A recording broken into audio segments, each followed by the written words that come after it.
What's up, y'all? So today I wanted to share some beginner tips for anyone who wants to go vegan or is even considering going vegan. A lot of times when I'm talking to someone, I hear so often, I want to go vegan, I just don't know how. The problem is people have a lot of misconceptions and think you have to go vegan overnight. So it seems overwhelming. So I want to share these tips so that way you don't feel overwhelmed, you don't give up. And like they say, failing to plan is planning to fail. So grab your notebook, grab a pen, and let's get ready to dive in. One of the biggest things that helped me when I first decided to consider going vegan was doing research. A lot of the reasons we have these misconceptions about veganism is because we just don't know anything about it, especially if you know no vegans in your life, you have no knowledge on what veganism is, and then we think it's harder than what it actually is. And after you do your research, you're most likely gonna develop a why, and having a why to going vegan is the biggest thing that's probably gonna help you stay vegan. And the top 3 reasons why people typically go vegan are for the animals, for their health, or for the planet. So once you do your research and you learn how animal agriculture is affecting the animals, the planet, and your health, you're gonna find one that's going to really resonate with you and speak to your heart. If you're leaning more towards health reasons, I highly recommend watching What the Health, Forks Over Knives, The Game Changers, Rotten, and Vegucated. And there's another documentary that's one of my favorite documentaries. It's not necessarily about veganism, but it really focuses on health. It's called Fat, Sick, and Nearly Dead. You can find it on YouTube. It's about this man, his name is Joe Cross, I wanna say. He was overweight, suffering from an autoimmune disease, and for 60 days, he only drank fruits and vegetables and traveled around the world helping people transform their health, doing basically a juice fast for 60 days and seeing how much it helped whatever health problems they were dealing with. I highly recommend that one if you are going vegan for your health. It's really interesting and crazy to see how much his life changed from doing the juice fast. If you're interested more for the animals, some good documentaries you can watch: Dominion, Earthling, those are really popular ones. Cowspiracy, Seaspiracy, and A Prayer for Companion. And if you are more interested in going vegan for the planet, then a good one to also watch is Seaspiracy, Cowspiracy, and also I found one that's called Before the Flood. I've never seen it, but it does talk about basically climate change. I'm sure there's so many more documentaries out there, so you can just like Google some and see what's out there. And if you are a bookworm, if you're interested in reading about veganism, there are also a lot of great books out there. There's the China Study that talks about Americans' health and our diet and how it contributes to our health problems. There's Eat, Drink, and Be Healthy. If you are new to being vegan, check out Becoming Vegan, Main Street Vegan. And for any students out there who are in school and want to go vegan, but you're on a budget, I have a book called Students Go Vegan Cookbook, and it has so many recipes that are budget friendly and inexpensive and pretty delicious. I bought that when I was in school. But there's just so many books out there also if you are into reading and learn exactly how food affects our health. Now, if you're someone that wants to cut back on meat or completely cut out meat out of your diet, but you do still want to enjoy the foods you used to know and love, there are so many vegan alternatives. I cannot tell you how far vegan alternatives have come in just the 5 years that I've started my journey. I can only imagine how far it's gonna go. So don't be afraid to try the vegan brands out there. This will help you with your transition, make it a little bit easier if you did heavily rely on meat. There's a lot of great vegan sausages, vegan chicken, burgers, vegan cheeses out there that are really good. Just have an open mindset and do not go into it exactly expecting it to taste like the original thing. It most likely will not. It will taste really similar, and there are a lot of brands out there that I've questioned if it was actually vegan because it was just way too similar. But there are people that want that. So give the vegan alternatives a try. In most supermarkets, there are sections for plant-based options. Try them out, try different things, see what you like more. And don't completely write off all vegan alternatives if you tried one and you didn't like it. There's so many different brands out there, so many different flavors and textures.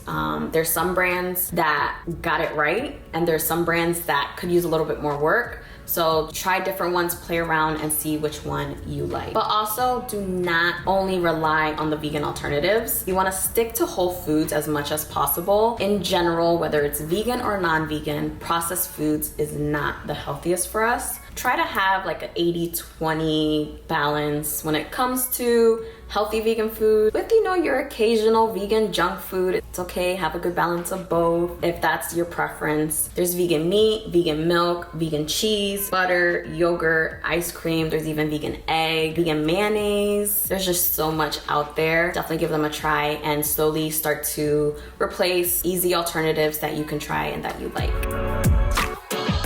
So when I first went vegan, I made Pinterest and YouTube my best friends. Anytime I was craving a certain type of food, I would literally just search it up and just put the word vegan in front of it. And a lot of times you don't even have to change a certain meal any type of crazy way. So sometimes don't overthink it. If there is a certain meal where all you need is to swap out a certain type of meat, just try to find a vegan meat alternative that you enjoy or a vegan cheese alternative you enjoy and make your recipe how you like it. Just veganize it. If there is something that's a little bit trickier to veganize, just search vegan, whatever it is, and see what pops up.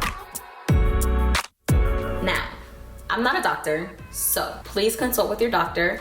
I highly recommend before you go out and buy vitamins, get blood work done just to see exactly what vitamins you need. That way you don't end up taking vitamins that you don't need, and if your body is producing too much of that vitamin, that can be harmful for your health. So consult with your doctor first, and even talk to your doctor and let them know like you're going vegetarian or you're going vegan, any vitamins they recommend you take, just to confirm and make sure your health is right. Just because I take certain vitamins or someone else takes certain vitamins does not necessarily mean you need those vitamins. So I definitely recommend getting blood work done. I won't go through every vitamin that they recommend for vegans, but I will share the top ones that are mostly typically talked about. That way you kind of get an idea, then you know what to look into. The number one vitamin you should be taking if you're vegan is B12. That one is for sure like non-negotiable. Take B12. If you are deciding to go vegan tomorrow, go to the supermarket today and buy you some vitamin B12 and start taking it daily, because everyone is at risk of having low vitamin B12, but especially vegans. There's this like common misconception that B12 comes from animals and the only way you can get it is through animals, but that is not true. B12 is actually a bacteria that it's found in unsanitized water and dirt. Now, we live in times where we thoroughly wash our fruits and vegetables, we have clean water, so even animals are supplemented with vitamin B12. A couple tips I'll recommend when looking for vitamin B12. You should get either liquid vitamin B12 or sublingual vitamin B12. If you can't find that, then any form of vitamin B12 is good. They are highly recommended because those two forms enter our bloodstream faster, so it's just highly recommended to get it that way. The sublingual is a little tablet, you put it under your tongue and it it dissolves. And then there's two forms of vitamin B12 out there. There's the natural form and then there's a synthetic form. If it doesn't matter to you either way, then whichever form you choose is okay. But I usually prefer to choose things that are more natural. So the natural form of vitamin B12, hold on, because I'm gonna butcher this word so bad, is methylcobalamin. That's the natural form. The synthetic form is cyanocobalamin. So basically when you're at the store, look for the one with the M is natural. The one with the C is synthetic. C for synthetic. There you go. Even though synthetic isn't spelled with the C, you get it. Any form of vitamin B12, just get it. Another important one is vitamin D. Vitamin D is so important. If you know me, if you follow me on Instagram, if you don't, go ahead and follow. You know I frequently talk about how important it is to get vitamin D. It's so crucial for your immune system and it's good for your bones too. So, and we all know the way to get vitamin D is through the sun. That's one of the best ways to get vitamin D naturally, but the other best way is to get it through a supplement. If you're like me and you want to get it naturally from the sun, many doctors, including my doctor previously when I had really low, like when that nurse called me and she told me how low my vitamin D level was, I could hear it in her voice. The tone of voice was kind of like, girl, how you still alive?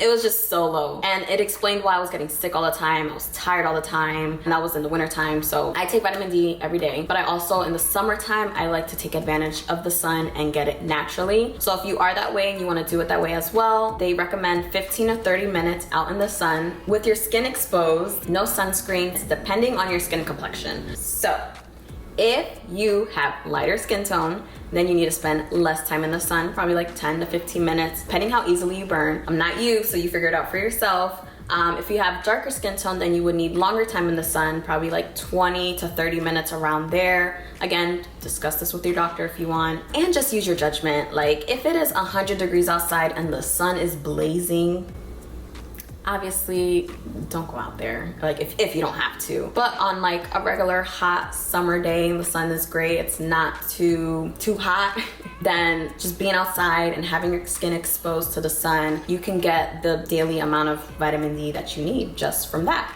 Another great tip to keep track of your vitamin D, if you do want to get it from the sun, there is an app, it's called D-Minder, and it basically tells you when is the perfect time to go outside and get vitamin D. There's so many factors when it comes to going outside and getting vitamin D from the sun. It depends on where you live, on your skin complexion, it depends how easily you burn. There's just so many factors to it. So D-Minder is great because you set it to your location and it'll tell you when's a good time to go out. It'll share with you the UV index, how long you should stay outside. So definitely recommend downloading D-Minder. That way you get the right amount of sun for vitamin D. You don't have to be vegan to be at risk of having low iron. I was anemic and had low iron all throughout high school, and I ate meat. So having low iron does not go hand in hand with being vegan, and that is why I say get blood work done to just know exactly what vitamins you are low in. But iron can be, concerning, especially if you are someone who does typically struggle with getting their iron levels up. I will say I stopped eating meat 5 years ago and I've gotten blood work done. I have never had an issue with iron. But we're all different, so that's why I definitely recommend getting blood work done. So take an iron supplement if you need to, only if you need to, because if you take iron when you don't need it, that could be bad for your health too. So some natural sources of iron can be beans, peas, nuts, seeds, and cruciferous vegetables. And that would be like Brussels sprouts, broccoli, cabbage, cauliflower, bok choy, and the list goes on and on. Definitely look into that and see how you can incorporate all of that into your diet.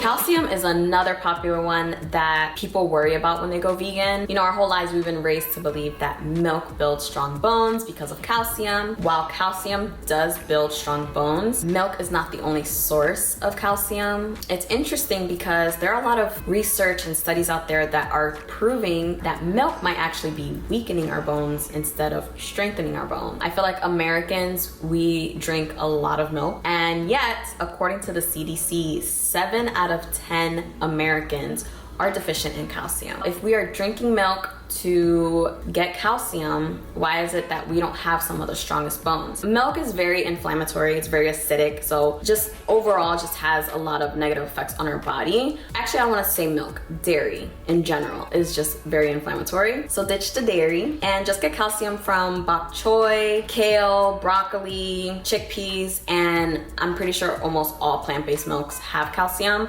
A lot of them advertise that they have more calcium than cow milk. So if you're drinking milk just for the calcium, at least you know other ways you can get calcium without a problem. Protein. Now this isn't a vitamin, of course, but I just had to include protein because it is an important nutrient for us. Pretty much all vegans always get asked, where do you get your protein? I don't know. This may be shocking to a lot of people, and no judgment because I didn't know this either. But fun fact, protein actually originates from plants, not from animals. Animals, we're animals too, get their protein from plants. So if you are considering going vegan and your fear is, oh my God, am I gonna have a protein deficiency? I have gone 5 years meat-free, no protein problems, okay? Protein is in all fruits and vegetables, and it originates from plants. So you're good. So some vegan sources of protein that you can incorporate into your diet: tofu, seitan, lentils, chickpeas, beans for sure, quinoa, chia seeds, hemp seeds. The list goes on. And like I said, all fruits and vegetables have protein. It may not be extremely high in protein, but they do have protein. And of course, the vegan meat alternatives that are out there all have protein as well. So don't worry, you will get your protein.